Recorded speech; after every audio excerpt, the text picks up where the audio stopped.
100వ చిత్రం కెప్టెన్ ప్రభాకర్ విజయం సాధించిన తర్వాత నుంచి అభిమానులు ఆయన్ని కెప్టెన్ గా పిలుచుకోవడం మొదలుపెట్టారు. ఇక విజయకాంత్ నటించిన చాలా చిత్రాలు తెలుగులోనూ డబ్ కావడం వల్ల ఇక్కడి వారికి ఆయన సుపరిచితులే. ప్రజలకు సేవలు చేయాలి అనే ఉద్దేశంతో ఆయన రాజకీయాల్లోకి అడుగుపెట్టారు. 2005లో డిఎండీకే పార్టీని స్థాపించారు. అప్డేట్స్ మా ప్రతినిధి సిరినడి తెలుసుకుందాం. సిరి, నటుడు రాజకీయ నాయకుడిగా మారినటువంటి కెప్టెన్ విజయకాంత్ 71 ఏళ్ల వయసులో మరణించారు. కోవిడ్ పాజిటివ్ రావడంతో నిన్న చెన్నైలోని ఒక ప్రైవేట్ హాస్పిటల్లో ఆయనను తరలించారు.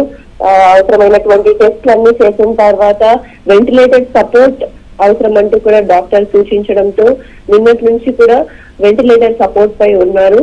ఇక ఈ రోజు ఉదయం తీవ్రమైన న్యూమోనియా కారణంగా ఆయన మరణించారు. నిన్న కోవిడ్ పాజిటివ్ రావడంతో హాస్పిటల్లో చేరి వెంటిలేటర్ సపోర్ట్ తీసుకుంటున్నారని పార్టీ ఇప్పటికే ప్రకటించింది. దగ్గు జలుబు లక్షణాలు ఉన్న కారణంగా హాస్పిటల్లో చేరడంతో ఆయనకి తీవ్రంగా మారడంతో న్యూమోనియాగా తీవ్రంగా మారడంతో కోవిడ్ పాజిటివ్ అంటూ కూడా తేలింది.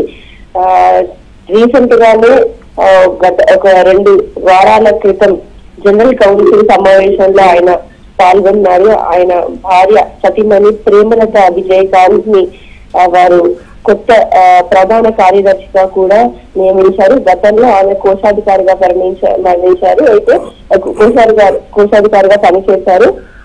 విజయకాంత్ యొక్క ఆరోగ్య పరిస్థితిని దృష్టిలో ఉంచుకొని నూతన కార్యదర్శిగా డిఎండీకే నూతన కార్యదర్శిగా ఆయన భార్య ప్రేమలతను కూడా ప్రకటించడం జరిగింది. డిసెంబర్ నెలలోనే ఆయన నవంబర్ ఆఖరి నెలలోనే ఆయనకి ఆరోగ్యం సరిగ్గా లేకపోవడంతో హాస్పిటల్లో చికిత్స అందించేందుకు హాస్పిటల్లో చేరారు. దాదాపు 2 వారాల తర్వాత మళ్ళీ ఆయన పబ్లిక్ అపియరెన్స్ కూడా చేశారు. కొన్నేళ్లుగా విజయకాంత్ ఆరోగ్య పరిస్థితి కూడా చాలా విషమంగా ఉందంటూ కూడా అప్పుడప్పుడు హాస్పిటల్స్ కి వెళ్తూ రెగ్యులర్ చెకప్స్ చేస్తూ వస్తూ ఉండేవారు. ఆయన ఆరోగ్యం ఆందోళనకు గురి చేయడంతో ఎప్పటికప్పుడు టెస్ట్ చేయించడం, ఆయనకి న్యూమోనియా ఉన్న కారణంగా ఆయన తరచూ హాస్పిటల్స్ కి తీసుకెళ్లి ఆయన ఆరోగ్య చెకప్ చేయడం లాంటివి జరుగుతూనే ఉండేవి.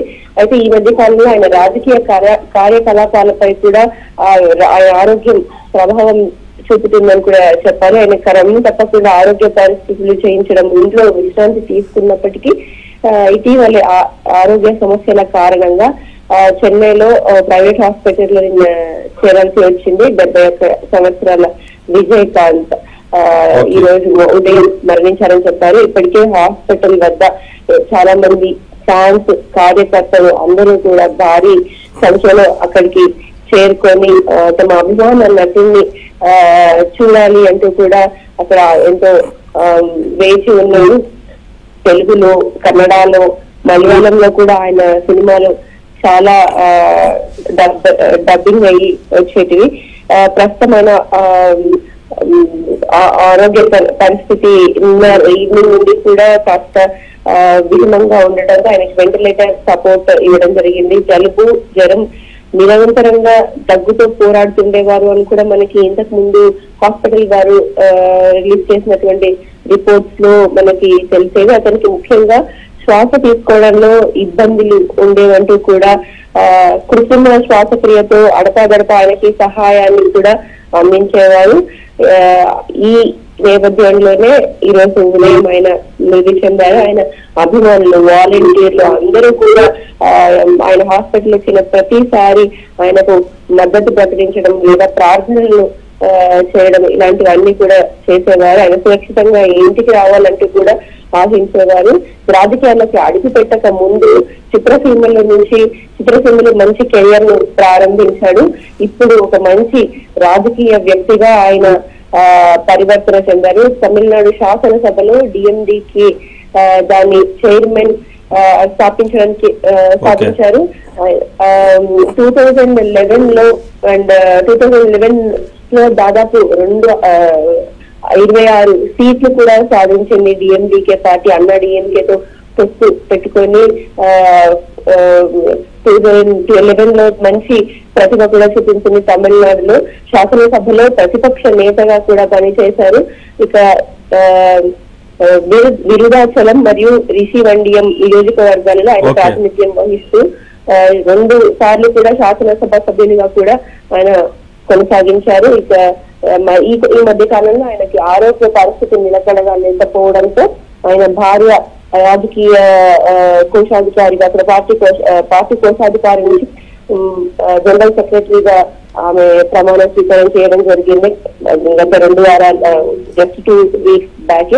అయితే ఈ రోజు 28 డిసెంబర్ ఈరోజు ఉదయమే ఆయనకి కోవిడ్ పాజిటివ్ రావడంతో న్యూమోనియా కారణంగా శ్వాసకోశ సంబంధిత అనారోగ్యంతో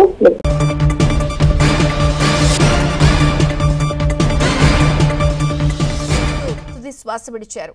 తమిళనాడు ఆరోగ్య శాఖ సెక్రటరీ ఈ విషయాన్ని అధికారికంగా ప్రకటించారు.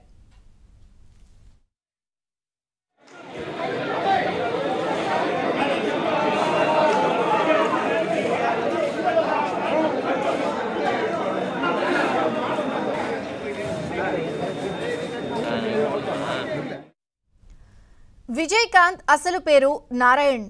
ఆయన 1952 ఆగస్టు 25న జన్మించారు. తమిళ సినీ పరిశ్రమలో తనదైన ముద్ర వేశారు. ఇనుక్కుం ఇలామైతో ఇండస్ట్రీలోకి అడుగుపెట్టారు. ఎక్కువగా ఆయన తన సినిమాల్లో పోలీస్ ఆఫీసర్గానే కనిపించారు. విజయకాంత్ నటించిన 100వ చిత్రం కెప్టెన్ ప్రభాకర్. విజయం సాధించిన తర్వాత నుంచి అందరూ ఆయన్ని కెప్టెన్గా పిలవడం ఆరంభించారు. విజయకాంత్ నటించిన చిత్రాలు తెలుగులో కూడా డబ్ అయ్యాయి. దీంతో విజయకాంత్కు తెలుగునాట కూడా అభిమానులు ఎక్కువగానే ఉన్నారు.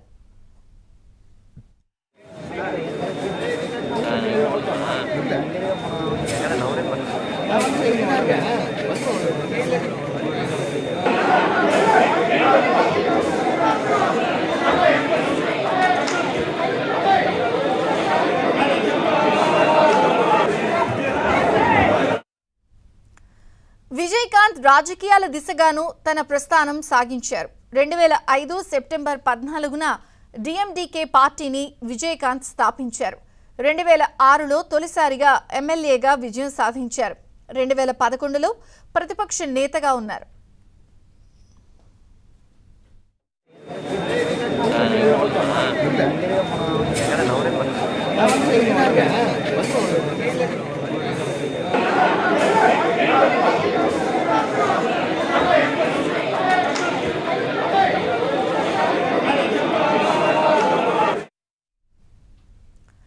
విజయకాంత్ మృతితో సినీ పరిశ్రమ, ఆయన అభిమానులు తీవ్ర విషాదంలో మునిగిపోయారు.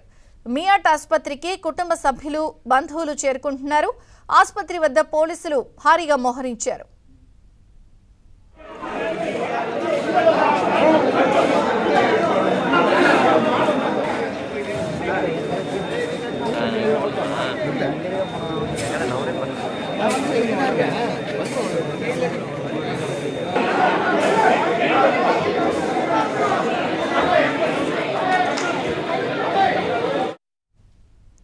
చిత్ర పరిశ్రమలో తీవ్ర విషాదం జరిగింది. కెప్టెన్ గా ప్రేక్షకుల హృదయాల్లో స్థానం సంపాదించుకున్న ప్రముఖ నటుడు డిఎండికే అధినేత విజయకాంత్ కన్నుమూశారు. ప్రస్తుతం చెన్నై కరెస్పాండెంట్